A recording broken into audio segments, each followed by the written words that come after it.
All right, ladies and gentlemen, welcome back to the channel. Tonight we're going to be talking about the Pittsburgh Steelers. Now that people are finally coming to the understanding that the Steelers are a playoff team, they are at least a 10-win squad next season.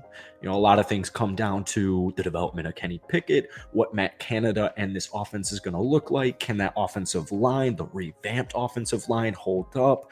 That defense still top 10. What's the word here? There are some type of question marks when you get into the nitty gritty of things, but overall picture, the Pittsburgh Steelers are, last year they were 9-8 after the way they started the season. 9-8 almost makes the playoffs. It's very clear the Steelers are a good football team. So I'm glad, that kind of NFL media has finally figured this out, because Steelers fans been playing the tune for months and months and months and months now. Now, obviously, once again, a lot of this upcoming season comes down to, Kenny Pickett, year 2 development, right? But I will say, I think everything is in order for just a successful season on offense in general. Last year, once again, the Steelers went 9-8. You had the 26th ranked offense, just scoring just 18.1 points per game, but you had a top 10 defense. Kenny Pickett, don't let the numbers fool you. 7 touchdowns, 9 interceptions, just 185 yards per game. We saw huge improvements with Kenny Pickett towards the end of the season. A lot of those interceptions are very skewed. So it was very surprising to me that Pittsburgh wide receiver ranked, according to PFF, and I know PFF is not the end-all be-all, PFF ranked the Pittsburgh Steelers wide receiving core in the bottom half of the NFL. They threw them at 18, which I guess isn't the worst thing in the world, but I saw Baltimore at 15, and I was like, how on earth did they come up with this number? So let's do a little bit of a dive into it. Deontay Johnson last season, 0 touchdowns. Very weird, 0 touchdowns. George Pickens had a great rookie season, okay? He was a rookie.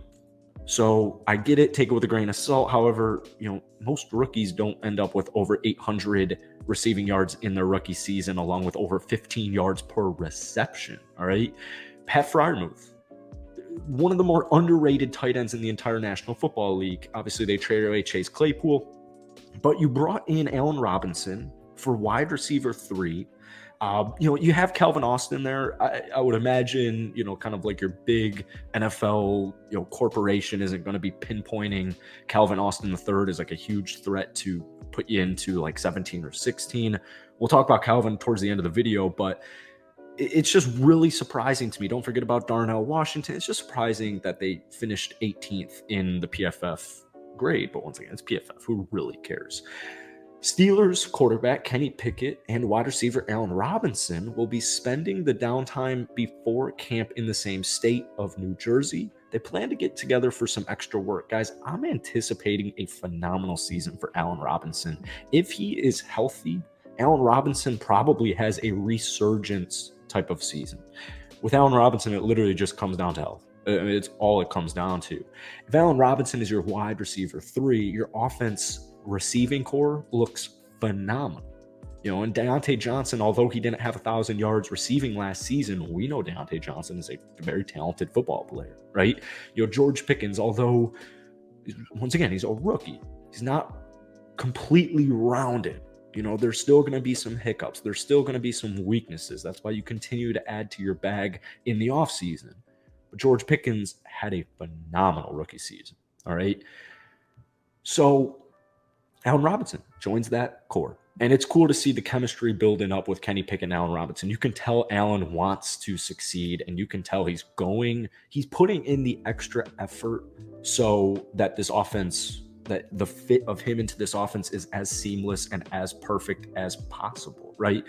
Before we get any further into today's video, if you guys wouldn't mind hitting that like button, hit that sub button. Steelers fans, seriously bless every video I post for you guys.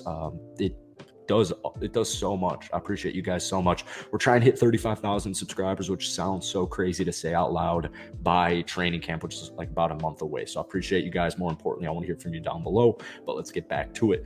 One quick thing at the tight end position, because, like I said, Pat Freiermuth, last season, 98 targets. Okay, he had 63 catches, which was very similar to his rookie year 2 years ago, where he had 60 catches. So 63 receptions this past season, 732 yards. I think Steelers fans would appreciate this and agree with this. That number probably should be somewhere between 800 and 900. There were some games early on in the season. Once Chase Claypool got traded away, we kind of saw him get more targets, more involved in the offense. But there were a couple of games where there just wasn't, he was not involved in it. So that number could have definitely been higher, but almost 50 yards per game in year 2. I've been seeing Heath Miller comparisons. Okay. And I'm not going to get into that, but I'm just saying I've seen the comparisons. I'm reading in the comments, Steelers fans. I'm seeing the comparisons. We'll talk about that him in a second, but we got a draft analyst, coming out here and saying this quote: Darnell Washington's route running needs nuance, but blocking will help him get on the field right away. And this is something we talked about since the day the Steelers drafted Darnell Washington. Great blocker, phenomenal blocker. As far as catching the football, there are definitely a lot of room for improvement there. But we circle back to, well, that's why you have Pat, right? Pat, I think, is, for me personally, and I think a lot of fans would agree with this, not just Steelers on the Steelers team, but in the NFL in general, I think he's a breakout candidate this upcoming season. Once again, comes down to Kenny Pickett's year. Honestly, guys, I've been reading your comments on projections for Kenny Pickett. I don't think they're far-fetched at all. We're seeing touchdown numbers between 30 and 40, like 10 interceptions, something like that, 4,000 something passing yards. If that happens, Pat would be a huge reason, as far as, he would have big stats, but he would be a big reason for Kenny Pickett's second-year success, right? Darnell Washington and Pat Freiermuth on the field at the same time poses huge issues for opposing defenses. All right. They're going to have to match that. They're going to have to match that 2 tight end set. And you have a great run pass tight end duo there. And what do we say? We say it with every rookie. If you're on offense, if you're a running back, if you are a receiver, if you're a tight end, doesn't matter your position on offense. If you can block, you will play. You will play 100%. All right. So exciting news. All right. Now, one thing I want to say real quick, obviously outside of Kenny Pickett, a lot of this comes down to the offensive line. The offensive line is going to help. The offensive line wasn't great, especially at the first half of the season, and they still made it work. Right, they still finished at 9-8, but we saw a lot of improvements in the second half of the season with the Steelers' offensive line. We saw it in the draft. We saw it in free agency. They have severely improved it, and that's exactly what they needed to do. Not only is that going to help out Kenny Pickett and all of those offensive threats we just mentioned, but it's also going to really help Najee Harris and Jaylen Warren. Jaylen Warren, say it time and time again, one of the more underrated backup running backs in the league right now as far as young players. He had a phenomenal rookie season. He seems to be very reliable, very durable, which is great for Najee, because we're anticipating this Steelers team to make a playoff run and at least get into the playoffs. But last year, 4.9 yards per carry.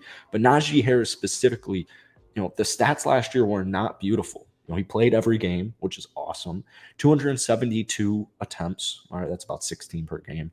He had just barely over 1,000 rushing yards. All right, that's 60.8 yards per game. Not a horrible number, not a great number, though. Not what you were expecting from Najee after his great rookie season. But when we get into the yards per carry, just 3.8. That is not a Najee Harris flaw. That is not a, running backs are expendable and he's very old or he's already 25. No. Najee Harris has been in the league for 2 years, right? His rookie season, 1,200 yards, 3.9 yards per carry. But we're going to see those numbers improve to something probably 4.2 at worst, 4.3. My guess is going to be 4.4 yards per carry for Najee Harris next season. And I think this Pittsburgh Steelers offense is at least going to be top half in the NFL. But honestly, I think it's going to be more so top 10. I think it's going to be closer to top 10 than it is top 5 or, even getting higher up there. We'll see with Matt Canada. I'm still pretty hopeful, but, that is kind of like the only worry I would possibly have with the Steelers offense right now. That's it for today. Be sure to hit the like button, hit that sub button. But guys, more importantly, let me know what you're thinking about this Steelers offense down below.